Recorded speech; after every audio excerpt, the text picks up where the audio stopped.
Thank you, Matt. 6:31 now. For the first time, the Bozeman School District School Board met to discuss the superintendent's recommendation to return to school this fall in a whole new format.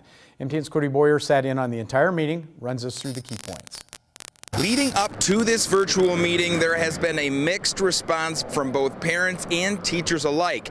The idea on the table, a blended class schedule with some classes being in person and the majority of them being remote.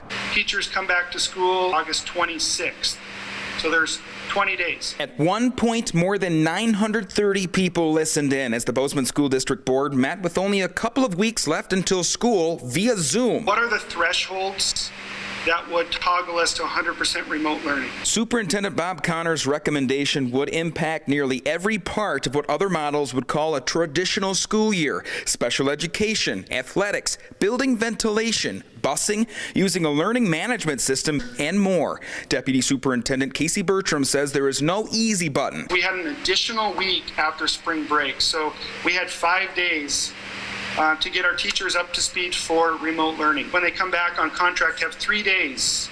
The board also discussed child care, a topic that appeared frequently in public comment, with 85% of parents preferring on-campus learning over remote. At the middle school and high school in particular, those classes carry a large number of students. So even in a cohort model, those classes are too big. Directors from each department also discussed what would happen if a child or teacher ended up testing positive and how that could result in a classroom staying home, and how trusting staff, students, and parents is paramount. There's a trust built in there, but we do also know that trust sometimes gets broken. The board decided this would be the first step in making a decision, opening the door to next Monday. That's when a final decision could be reached. If we don't start well, we're going to be in just putting out fires constantly. In Bozeman, Cody Boyer, MTN News.